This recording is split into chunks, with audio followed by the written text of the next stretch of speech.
15वां दिन है और आज धमतरी जिले के पावन धरा पर शीतला माता विराजमान है। वहाँ श्रद्धालुओं की जो भीड़ है वो उमड़ रही है और आप देख सकते हैं कि यहाँ जो धमतरी जिले का जो सिहावा है वहाँ मैं दर्शन करने के लिए पहुँचा हूँ। नमस्कार दोस्तों, मैं हूँ राधे पटेल, आप देख रहे हैं न्यूज़ वेब छत्तीसगढ़ी चैनल।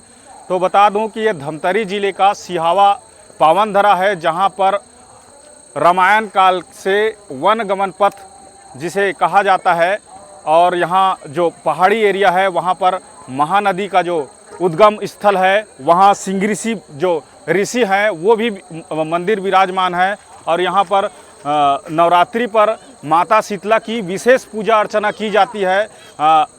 पर प्राचीन काल से मंदिर विराजमान है, जहाँ पर बताया जाता है कि शीतला माता की पूजा अर्चना करने से उनकी मनोकामना पूर्ण होती है। और यहाँ के जो पुजारी हैं वो नवरात्रि पर्व के छोड़ अन्य दिनों में भी भक्तों का जो पुकार है वो सुनते हैं और माता जी हैं जो पुकार सुनकर फूल गिराकर उनको आशीर्वाद प्रदान करती हैं। ऐसी यहाँ की प्राचीन जो गाथा है वो बताई जाती है। और यहाँ पर अगर देखें कि जिस प्रकार से लोगों की श्रद्धालुओं को जो भीड़ है वो उमड़ी हुई है और यहाँ पर लोग श्रद्धालु हैं वो यहाँ पहुँच रहे हैं और लगातार आशीर्वाद मांग के अपनी मनोकामना जो पूर्ण कर रहे हैं। और यहाँ पर देखा गया है कि अमीर हो या गरीब हो, माता के दरबार में हाजिरी देकर माथा टेक कर अपनी मनोकामना पूरी करते हैं। इस तरह से अगर यहाँ पर देखा जाए शारदीय नवरात्र में यहाँ पर दुकानें लगी हुई हैं और दुकानें जो है शारदीय नवरात्र का जो महत्व बढ़ा देती हैं, शोभा बढ़ा देती हैं। इस तरह से जो दुकानदार हैं,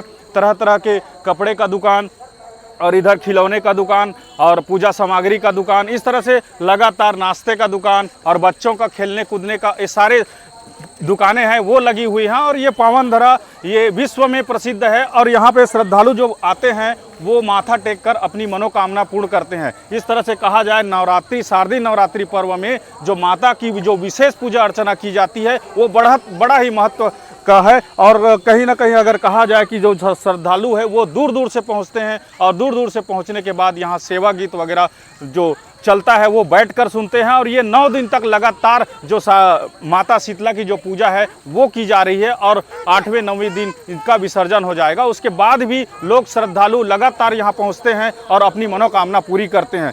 तो इस तरह से अगर बता दूं कि यहाँ पर जो महानदी जो जीवनदायिनी जो नदी है उसका उद्गम हुआ है। इस तरह से ये धमतरी जिला का जो सिहावा है वो इसका नाम जो है वो प्रचलित है। इस तरह से अगर कहा जाए कि लोग यहाँ पहुँचें और जो माता शीतला के दर्शन से ही मात्र से ही लोगों की मनोकामना पूरी होती है। इस तरह से हमारी खबरों को देखने के लिए हमारे चैनल को लाइक, सब्सक्राइब, शेयर कीजिए। आगे भी हमारे खबरों के साथ बने रहें। धन्यवाद।